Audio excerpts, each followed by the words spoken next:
What's up, everybody? Tanner Larsson here, and welcome back to the Optimized Ecommerce Podcast. Very excited to be back with you guys, and really excited about today's guest. This is an external guest. Some of you guys have been asking, hey, who else are you going to have on here besides your team? Well, we're going to do it. We're going to start with Bill Durrant. Okay, so Bill is the CEO of Exveris Media. Very credible and powerful guy in his space. He's one of the top paid advertising guys in the game, works with some of the biggest brands out there. Also has won an award, multiple awards, but one of the ones that jumped out to me was he won YouTube Ad of the Year. Now, you guys know there's a lot of YouTube ads that get out there. So to be able to do that requires some special skills, some special knowledge, and probably a pretty good system and formula for the way he approaches advertising, right? And he works with a ton of different big companies. He's managed some massive amounts of ad spend in terms of like $40 million worth of ad spend at a time. And today, what we're going to talk about with him is how the world's most successful advertisers are using traditional thinking and innovation to drive growth. And we're going to talk about how specifically that applies, not only what they did, the big advertisers, but how you can apply that to your e-commerce businesses. Okay, so I'm really excited to go through this. I have no idea exactly what's going to come out, except for I know it's going to be good, and I'm excited to do it. All right, so Bill, thanks for joining us. Thanks so much for having me. I have no idea what to expect either. I'm ready for anything. That's what makes them the most fun, though. I love the ones that just kind of go. So, Bill, I guess to kick this thing off, why don't you give people a little bit of background? You know, I can always read your bio, but it's never the same as, you know, you telling your own story a little bit, and give people like the Reader's Digest version of who and what you do. Sure. So I as you mentioned, I head up a team called Exveris Media. We're a media team, media agency based in Los Angeles. And how I got there was a bit of an interesting story. I started working in the field of advertising in media, working for some pretty large national and international brands about 18 years ago. And so after doing that for a few years and enjoying it, but burning out a little bit, I ended up starting my own consultancy and operating on my own. And that's when I got a call from a former client who was at Cliff Bar and said, hey, you know, we need some help. We need one person who can consolidate all of our media investment across the Cliff Bar portfolio. Do you think you'd be interested? And certainly an opportunity like that comes along very rarely in one's life. And while I was thinking I couldn't do that, I still found myself nodding my head and saying yes. And I would say about 9-10 years later, here we are. So I head up Exveris, the team here based primarily in Los Angeles. And, you know, we're really focused on growing brands. And in some cases, those are household names. So brands like Masterclass, we work with brands under the Coca-Cola portfolio. And in other cases, those are brands that are kind of still on the ascendancy, but have some pretty hefty investment typically, whether they had a D2C or e-commerce focus from the start.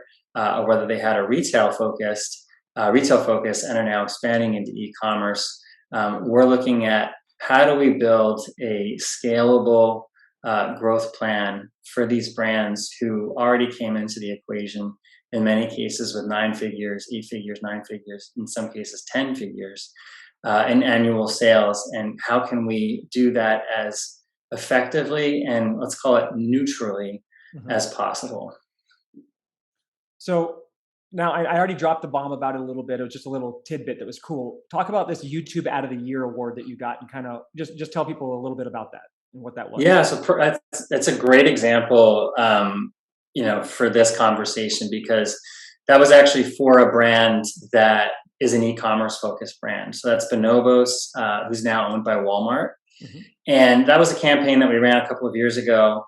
Called Evolve the Definition. It was a very, if you're kind of thinking about traditional e-commerce advertising strategies, it was sort of the opposite of that in some ways, but also very aligned with best practices.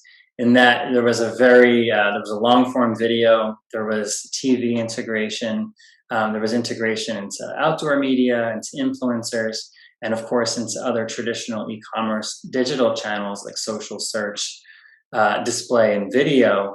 And what I loved about that campaign was not only that it had a message and it helped to build that brand, but it simultaneously won YouTube Ad of the Year, which is kind of a very cool thing. Mm-hmm. Let's call that perhaps more brand oriented. And it also won the e-commerce Nexty Award for Best Media Plan. So we knew that, this was really proof of what we've kind of seen as a central thesis of the work that we do, which is that all media is performance media. All media drives sales. It's just how you do that and how you measure it that ultimately matters. And so this campaign was really the perfect illustrative example of that, utilizing all the things that, for the audience, if you're out there using YouTube as one of your channels, it can be a little bit tougher from an e-commerce perspective because of the pricing. But if you're using it, you're accustomed, right, to all the different audiences that you can build against. We had this very specific message about evolving the definition of masculinity, because it's a men's clothing brand. And we knew that there were going to be certain populations, certain audiences that would be allies. And if we could find those audiences and those allies, let's segment them in the same way that we were used to segmenting and micro-segmenting and targeting audiences to drive direct e-commerce sales. Let's do that to build advocacy and support and awareness for the brand in the same way. And so seeing that strategy scale up, but then ultimately lead to such a strong response in terms of sales. And you could see it. If you look at the brand sales for the year, you're seeing all these smaller spikes throughout the year, certainly bigger opportunities in Q4 around gifting. And then bam, right in July, just this huge spike of a massive 2-day presence for the brand. Which is around amazing, this campaign. considering July is normally a slow time of year for ecom brands.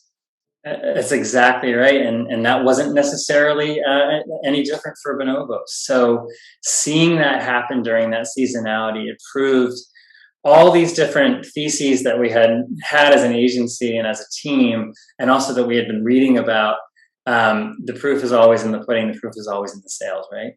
Absolutely. And, it's funny because I obviously knew about the award. I'd read about it, but I didn't know that it was Bonobos. And it's funny because a good friend of mine, Drew Sanaki, used to work with them as well and did a bunch of consulting and helping them with their email management and stuff like that for a while. And he helped them do some stuff too, but then to hear someone else that had direct influence on that brand, which is an awesome brand, by the way, it's a cool brand to be able to work with. But yeah, just neat to hear that name come up again. So let's kind of unpack this a little bit. You do touch on a whole bunch of stuff just in talking about that YouTube ad, but how all advertising is performance advertising, all advertising drives media. I think that a lot of people, especially in the e-commerce space, have a very linear thought process or tunnel vision approach to media, where it's like, I'm on Facebook, I run an ad. I'm on Google, I run an ad. I'm on TikTok, I run an ad, but not chaining them together or having any kind of like connection between the different platforms, or video versus search and video versus static or anything like that. So can you kind of, I know you touched on it, but like just unpack that and talk about what the realities of that and how it can't be tunnel vision, I'm assuming is the approach, right? Yeah, that's absolutely right. I mean, it's spot on. This idea of being myopic is really only appropriate if you have, if you're just kind of starting out bootstrapping and you only have the resources to focus on one particular channel. That's really the only time that's the appropriate approach. What we've seen, and there are meta studies of thousands of brands and their results that bear this out as well, but what we've seen too, and I'm sure you've seen, is that there is a synergy and there is a kicker effect, as we call it, when you're layering multiple channels on top of one another. And you're allowing multiple channels and approaches to do different things. Facebook and TV are really the two kind of only mass channels that you can adequately drive awareness of your brand, interest, consideration, and ultimately purchase for your brand. So Facebook is very versatile, and it's, of course, one of the first places most folks go. But what you find is that having a presence in search, having a presence in video, when you have the resources, beginning to build a brand, creating a relationship and driving engagement, and doing things that aren't necessarily as easy to track in some cases, or in some cases as easy to kind of understand, well, what's the effect of everything together? Because I'm getting my data in silos. And that's the other problem, is measurement. If you're getting your data in silos, if you're doing things that kind of isolate individual channels, you're always going to have that mindset. and you can hear until you're blue in the face. Okay, maybe the science says that it's better to layer multiple channels. The science says that it's better for me to also start building a brand. But understanding the why of that is what's going to be so important in getting people over that kind of psychological hurdle that you're talking about, Tanner. And for me, I'm looking at very often kind of a duality. People are trying to drive performance, they're trying to drive immediate sales, and rightly so.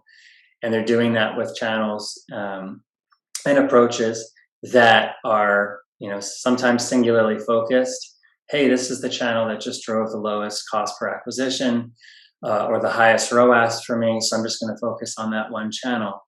And what you often find, if not always at a certain point, is that they run into issues then of scalability and growth, and they stop being able to grow, and they wonder, well, what's next? This was the best channel for me. What do I do?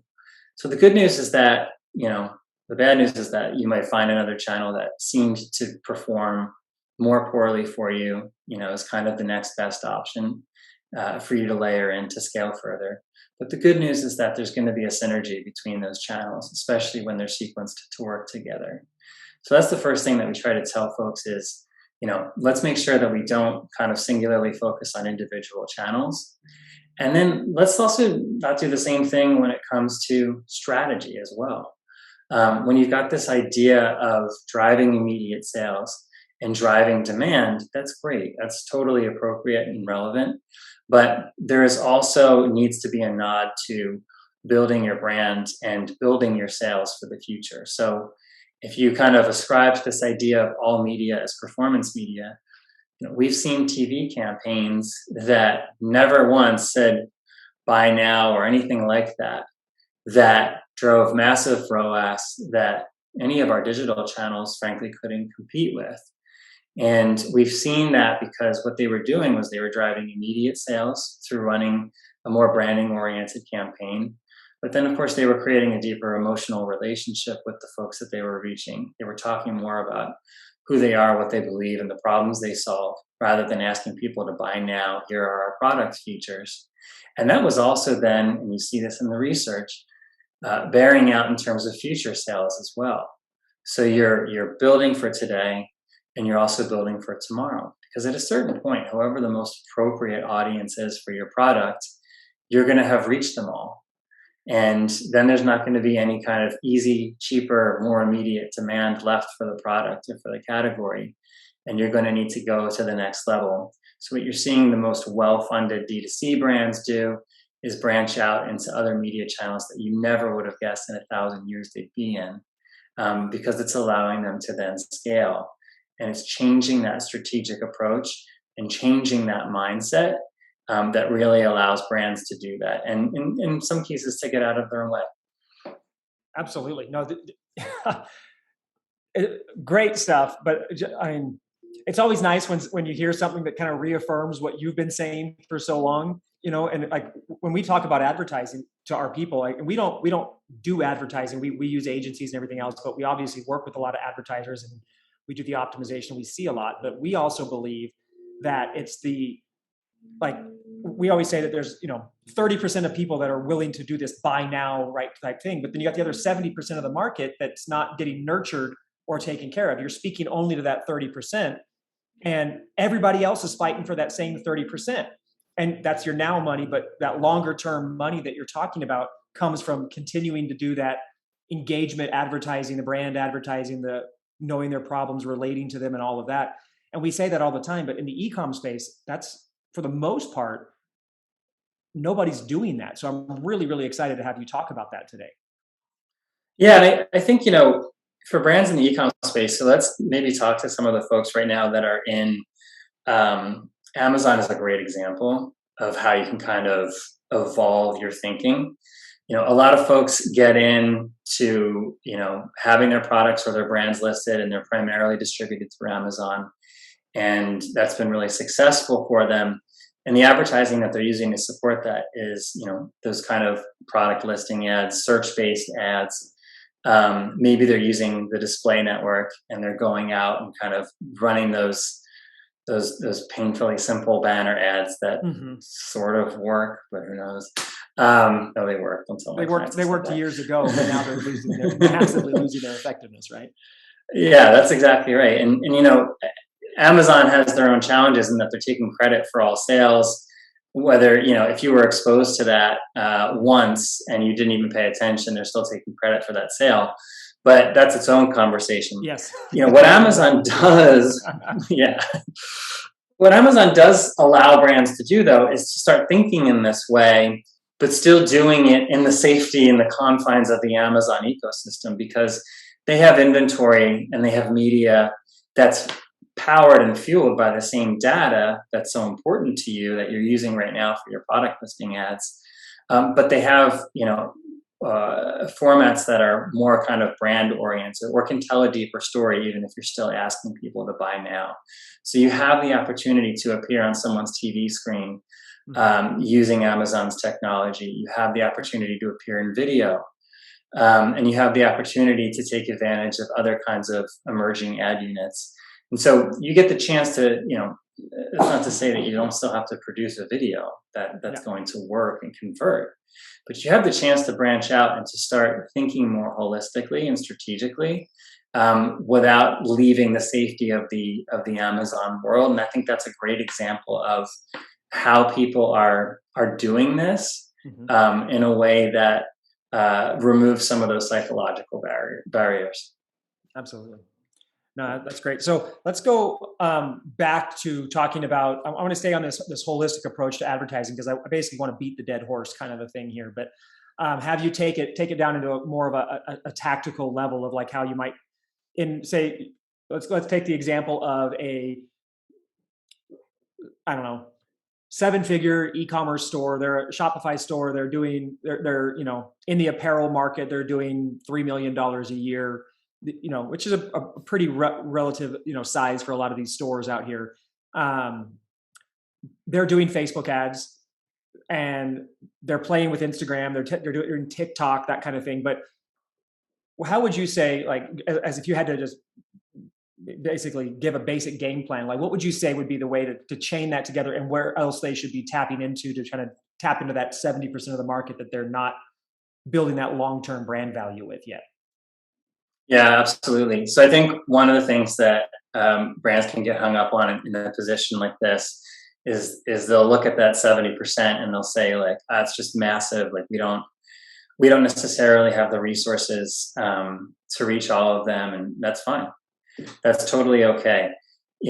We still have, at least for the next year or so, we still have the opportunity to segment and to target audiences across the web within walled gardens like Google and Facebook, and to find, who are the audiences that share the same passion points that you support, that your products support, that share the same point of view that your products support.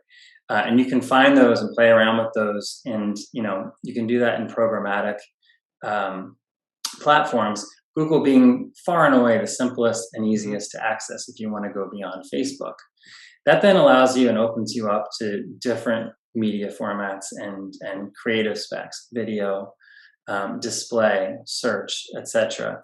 You can also actually buy actual TV spots on Google as well, right? You can get what are they, off-hour slots or whatever. You put up a clip or something. Yeah, they were one of the earliest to sell remnant TV inventory, which you can get pretty granular with targeting nowadays as well. And so you don't even have to have, a big fancy agency to do that anymore either.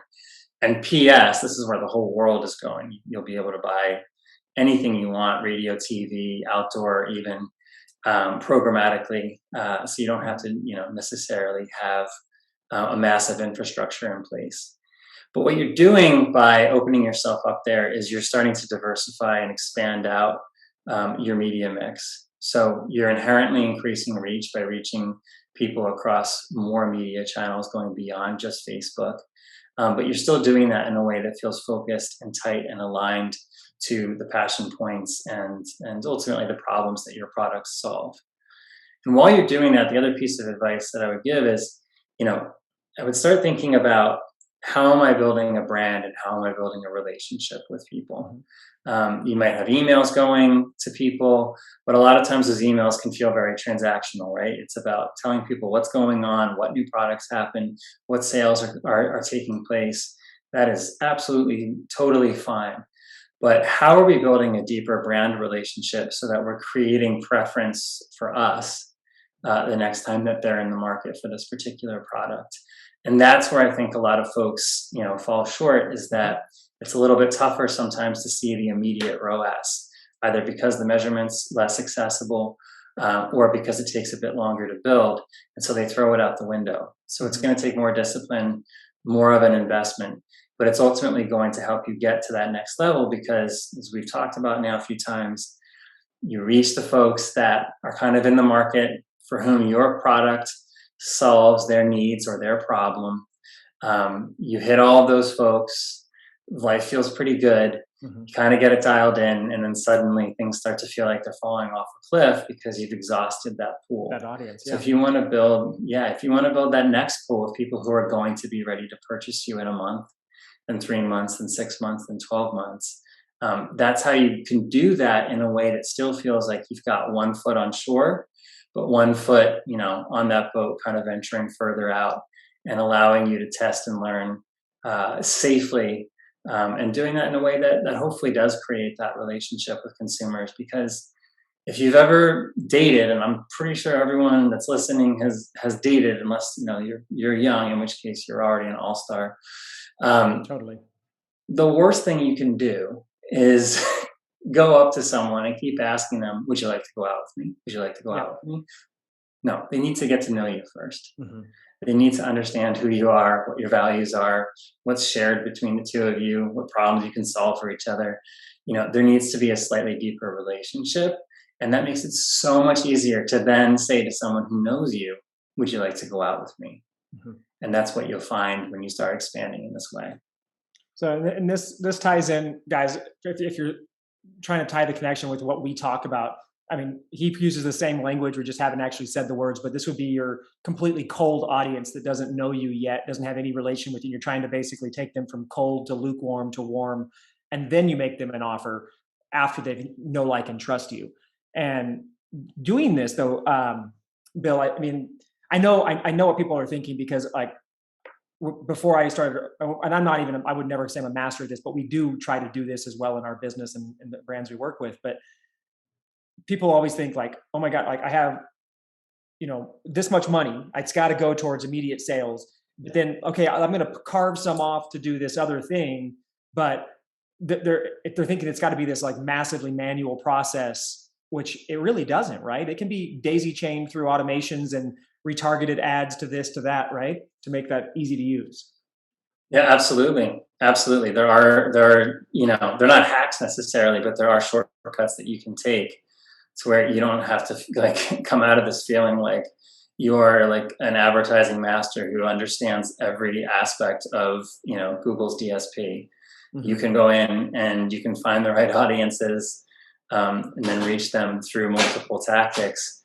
And really the challenge, for you may become, how am I producing creative and messaging across these different formats? And you don't have to invest as much time into all the technical elements, because they're incentivized, just like Facebook is, which is one of the reasons why everyone's using Facebook. They're incentivized to make it as easy as possible. There are technical elements, there are things you'll need to learn, but I don't think it precludes anyone who's listening today, especially if you're already accustomed to how the logic works behind Facebook, or if you're not using Facebook and you're using Google, similar. There's no one precluded from this today from expanding out. Certainly not, at least in a very small way to start. Add in Google search, add in display, add in YouTube if you've got access to video. That's certainly going to be very powerful for you. Now, you just touched on it, and which is the part that scares everybody or they have trouble thinking of, which is the creative, right? Which truthfully is probably more important than any type of placement, right? Because if you get the placements are key as well, but if you don't get the creative right, there's no point even finding a placement. So when and I think everybody on here has a pretty solid understanding, at least, of running direct call to action style ad, buy my shit now kind of thing, right? Everybody's pretty good at that. There's better ways of doing it, but when we're talking about that branding, more relationship building type of awareness, can you give a couple examples, maybe from past clients or whatever, of what some of that content or ad creative would look like so people can get their head wrapped around it? Yeah, absolutely. I think in a lot of cases, it kind of goes back to some of those core elements that we talked about a moment ago, which are passion points. So show me the lifestyle that your brand or products enables. And, a beautiful example of that, and they're obviously now at, a much more substantial scale is a brand like Yeti. What I love about Yeti is that they are a brand, man. Like, they are in this age of like, buy now, click now, do this now. They are a brand that has been built entirely in this age. And anything that you experience from Yeti, even if it's product focused, is always tying back to lifestyle. And it's always tying back to the emotions and what that lifestyle evokes. So if the creativity and the messaging that you're utilizing is bringing people back to a lifestyle that's, in some cases probably slightly aspirational, because like, I don't know many people who go cattle ranching in Maui, but like Yeti made that look really cool. Then you're serving a need, you're creating a relationship, and you're going far deeper than just buy now. So where they're going to buy now and they're going to buy again later. So that's probably the first thing that I would say is think about the lifestyle that you bring. And if you have, just the resources to make that come to life through photography, or even photography that you didn't shoot, that's okay too. But taking that step is critical. And then from there, I do think that like you can utilize in a kind of performance oriented way any media channel. It really just depends on the message, if you're telling people to buy now. So think about the channels that you're in, that you're utilizing right now to sell people to buy now, to tell people to do this action, to tell people about your product. And then think about what would happen if you shifted or evolved the message. The biggest, easiest way to do that is Facebook, because it really does allow you to go from awareness to consideration, a more deeper relationship involvement, and then ultimately to purchase. And you can do that in a more sequenced way, as you mentioned, through things like retargeting, certainly as well. So think about the platforms that you're using and shifting the messaging around. Think about the lifestyle that your brand or product creates. And ultimately think about how other brands, Yeti being a great example, have kind of grown up in this world of D2C e-commerce first marketing in many cases, but now have kind of done that and expanded out to create a brand that's more holistic and ultimately significantly larger than it would have been had they kind of stayed in their initial lanes. Yeah. And, guys, another way of looking at this is if you think about brands that are predominantly online D2C, they exhibit buy now marketing, right? The ones that typically have a retail presence as well tend to shift more into you start seeing more brand awareness advertising, because now they're trying to also take care of the retailer and they've got commitments there and things like that. But if you can take that same aspect, is what he's saying, what Bill's saying, take that same aspect of, pretend you have a retail location where you can't tell them to buy now. You just have to demonstrate the product. Take that into consideration into some of your second tier, third tier, fourth tier ads, or potentially at your start. That's actually, Bill, something interesting we're doing now. We've always, for BGS, we've always been predominantly like, here's the problem, here's our solution, come check it out right now. When we've been shifting that model around to be much more of a problem awareness to the entire marketplace, and then escalating them through the path of awareness, consideration, and then potentially coming to find us and come to our event or whatever else. So we're actually living that right now, and it's been quite a big shift in our mindset, because we knew that was a way, but we never actually focused on it. And the results already early on are significantly better than we were before. And the buy-in, when a customer is ready to buy or join or work with us, the education level, the buy-in, the excitement level that they have is 10 times better than it ever was when we were just saying, hey, here's the problem, here's how we solve it, buy our shit. Yeah, that's fantastic. And I would ask you, Do you feel like there has been kind of a certain revenue level or a certain inflection point or threshold where that becomes, the main conversation? Or are you finding that you're able to have that conversation with folks at varying revenue levels? How is that dynamic working? So far, I mean, again, we're early in it, but so far we haven't noticed um, a big difference in. We're getting people at all, because build, grow, scale. We have a build program, we have a growth program, we have a scale program. So we kind of do speak to all audience, but we're starting to build out our initial funnel. I guess was just consideration, awareness of ecom problems in general, and it wasn't really defined by, are you a build, grow, or a scale phase type person? And the feedback from that, though, we're getting leads for people who want to be amplified partners, which are our big brands. We're getting leads for the other ones. And so we're finding people at all levels are good. One thing we have found is with the people at lower income or revenue levels, previously with here's our problem, here's the solution, here's how we sell you, people would think that we are too big to work with him. They would think, oh, you only work with the big brands. You only work, which we talk about a lot as like basis for, hey, here's where the proof comes from that we're able to then break down and teach to you guys. But through the awareness advertising, we're not having that pushback. They're immediately thinking, oh yeah, I immediately knew you guys got me. You guys are on the same page. And then I was surprised that you did work with the big brands too. So it kind of had a reverse effect for us. That's great. I think, from our side, just given our heritage, we've been seeing so many more new opportunities with brands, pitches, etc., that originated as D2C e-commerce brands and are now kind of in that phase of getting retail distribution or wanting retail distribution. They're getting a round of financing or funding really, that's built around kind of the scale phase. And they're coming to us and saying, how do we build this awareness? And, how do we kind of build a more sustainable infrastructure, frankly, in a lot of cases, a more sustainable infrastructure for growth, and kind of hit that next level. And it's such an exciting inflection point. We see folks that are doing that, coming in 7-figure sales, 8-figure sales and above. And I think you're right. It doesn't necessarily matter where you are. The time is always right to do what is right.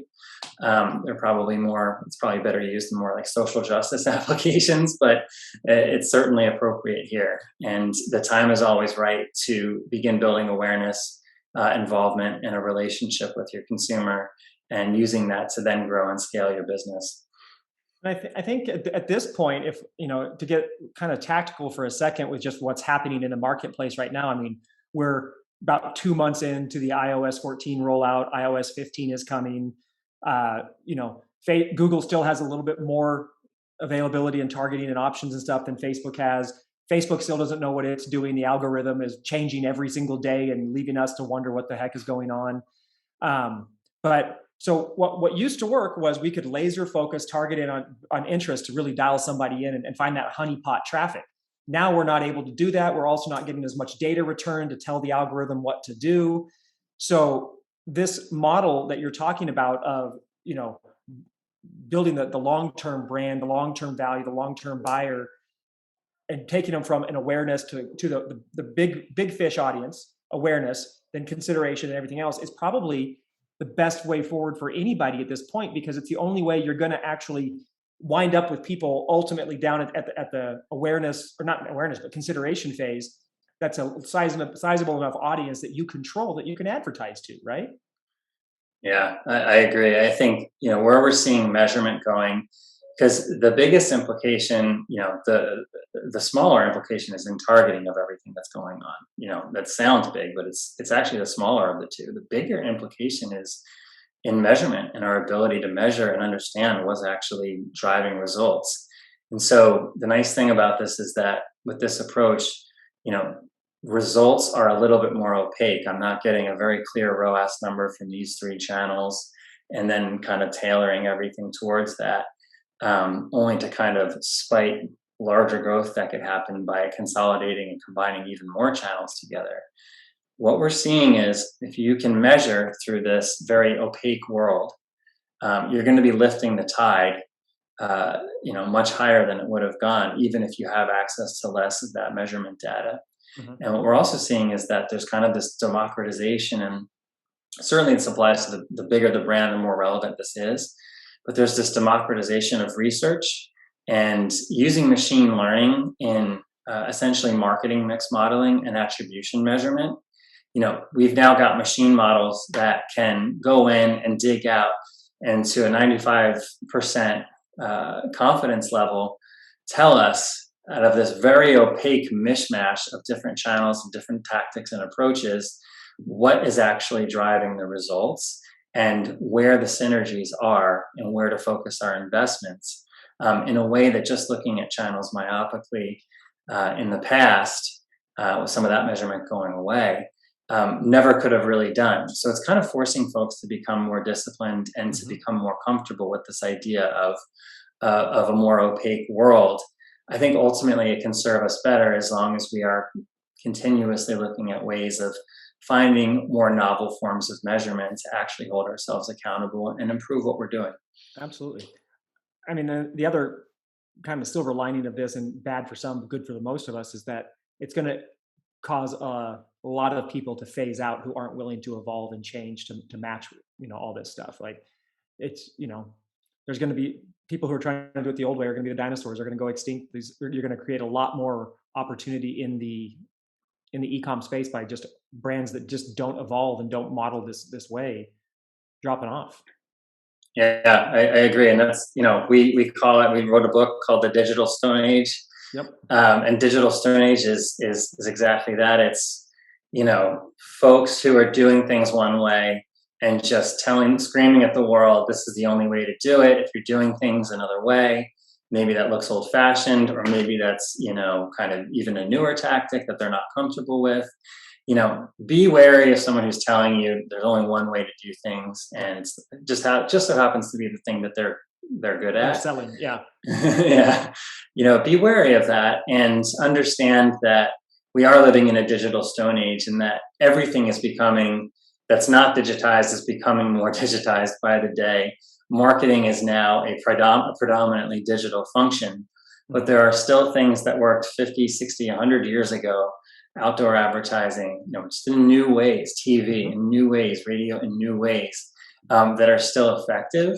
And so you just need to have that neutral perspective and always be, use your critical thought, because what will ultimately help grow your store or grow your brand may not necessarily be what worked 6 months or a year ago.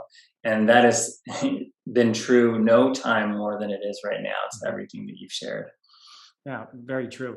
So one more kind of little off topic, but still on topic question, and then we'll kind of talk about your book a little bit, because I definitely want to talk about that. But so you've been mentioning kind of through this whole thing about, broadening out kind of the different sources, the different placements, the different areas or traffic sources, so to speak, that you guys could be using. So what are some, you mentioned Amazon a little bit, what are some other ones that the average person may not be aware of as even a platform or is even available nowadays? Yeah, I think one of them is, for folks that are looking at these kind of self-serve marketplaces, that Amazon really perfected. There are opportunities for advertising with Walmart as well. So you can kind of look at them as a broader marketplace to sell and to advertise and communicate. They have their own kind of treasure trove of data. And, you're also looking for brands that are starting to get retail distribution. There's support through Instacart that I think a lot of folks can overlook. But if you're starting to get retail distribution for your products at a very specific retailer that's covered by Instacart, it's a really incisive way to juice up your results for your product, to increase velocities, and ultimately help you get more distribution. So you're thinking of like a next level tactic. And, I think we're also looking at, it's sometimes it's the channels, but as I mentioned earlier, it's also measurement solutions. Who are going to be building measurement solutions that are future proof and allow you to understand this very opaque world of combining multiple media channels and not getting very crystal clear results because Apple's withholding that data from you, or any of the other myriad challenges that we're facing. So thinking also about research and attribution is also going to be really important in understanding who's leading in that space as where you're actually running. One channel that I think has shown an extraordinary amount of resilience, even though it's fairly new, is podcasting. Podcasting is now available programmatically, which means that it's just much more accessible at smaller budget levels for people to test out and to try. And podcasting lives in a world of passion points and personalities. Who shares your viewpoint? Who shares your passion points? You can find those audiences in a very finite way, and you can now reach them in a way that is certainly more automated. And the resilience that podcasting showed last year, you would think with no one commuting during COVID that podcasting would have seen a dip. Podcasting continued to grow during that time in terms of consumer usage. So we really see that as a big opportunity that, a lot of D2C and e-commerce brands that have scaled and become very successful have done. But it's still kind of an underappreciated channel. So that would be my kind of very tactical top tip there. Cool. No, that's great. So Bill, you mentioned the book. Let's talk about that for a second, right? So it's called Digital Stone Age: How the World's Most Successful Advertisers Use Traditional Thinking and Innovation to Drive Growth. What is it? Let's go into that. I think in a roundabout way, we've talked about what it is. And it really is this idea or concept that there are going to be people who tell you that there is one specific way to do things now because we live in a new world. And they're right that we live in a new world, but they're wrong that there is one specific way to do things. What we have seen research bear out over, again, thousands of brands, is that you need to have a multi-channel, disciplined approach. And as much as your media mix or communications mix as a brand needs to be digital first in most instances, especially if you're an e-commerce brand, there are still applications and uses for channels and ideas that might feel a little bit more old-fashioned, like TV, like radio, like outdoor. And that's particularly true for how those channels are now digitizing themselves and creating new opportunities. You can now buy TV, as you mentioned, which 10, 15 years ago was, $2 million minimums, pipe dream kind of conversation. You can now buy digital out of home, again, programmatically. You don't necessarily need to have, a massive infrastructure to do that. And you can be extremely targeted to specific groups of people, depending upon the locations that you're at and the times of day that you're running, and even targeted towards weather and like weather-based advertising, which is always fun. Yeah. So we're really thinking about how do you look critically at what is going to be effective for growing your brand, rather than just kind of falling for, what someone is telling you is kind of the next hyped up channel or the next hyped up opportunity. Putting all of your eggs into the TikTok basket. TikTok's effective and it's super fun and really enjoyable, but that's not the most effective long-term marketing strategy because you're inherently limiting yourself to one new channel. And as we know, algorithms change and things change too. So that channel may not even be as effective in the future as it is today. So how do you take that more rational, media neutral or strategy neutral approach to what you're doing in terms of growing your brand? And so we're just kind of giving people the tools and the proof to think critically about that. And even if somebody reads that and they say, well, some of these examples are, about Nike. Well, obviously Nike is an example that everyone understands because it's a ubiquitous brand. But I'm not Nike. I'm not, billions of dollars in sales. What you're also looking at in this book is what are the strategies that people are employing that are actually translatable to any level of sales or investment. And those strategies apply to you regardless of whether or not you're Nike or you're just starting out and you've got $5,000 in revenue.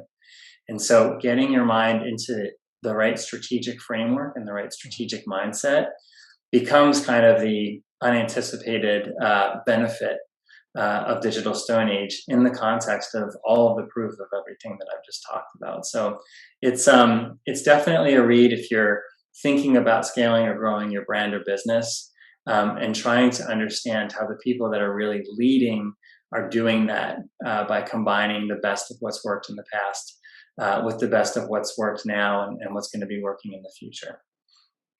Awesome. So what's the best place for someone to find that book? Is it your website? Is it Amazon? What's the best place? Where all fine books are sold, but Amazon is certainly the number one spot. Just search Digital Stone Age. Right? Everybody wants That's Prime, right. want the free shipping on the book. Get it today, tomorrow. So guys, That's right. Digital Stone Age, go to Amazon, pick it up. Bill, where is the best place for someone who wants to get a hold of you guys, what you do, see more about, Exveris? What's the best way to find you guys? Absolutely. So you can either go to exveris.com, exverus.com, or you can certainly track me down on LinkedIn as well. I'm Bill Durrant with 2 R's, no relation to Kevin. Awesome. Well, Bill, it was great having you on today. Guys, this was a fun episode. Lots of good stuff in here. Not the usual optimization stuff we're talking about, but more about how to get more money out of what the optimization is by getting your traffic dialed in a much more holistic approach that builds your brand long term. So this was very exciting, Bill. I had a great time chatting with you. I got some ideas myself. Guys, leave a review, leave a tip, leave whatever you thought, like comment on it, on YouTube, go to Spotify, go to wherever you're listening to it. And if you need the show notes, you want links to Bill's book, or you want the website link or anything like that, go to buildgrowscale.com/podcast. They'll all be there, and had a great time chatting with you. Can't wait till next time. Bill, thanks again. Really appreciate it. Thank you, Tanner.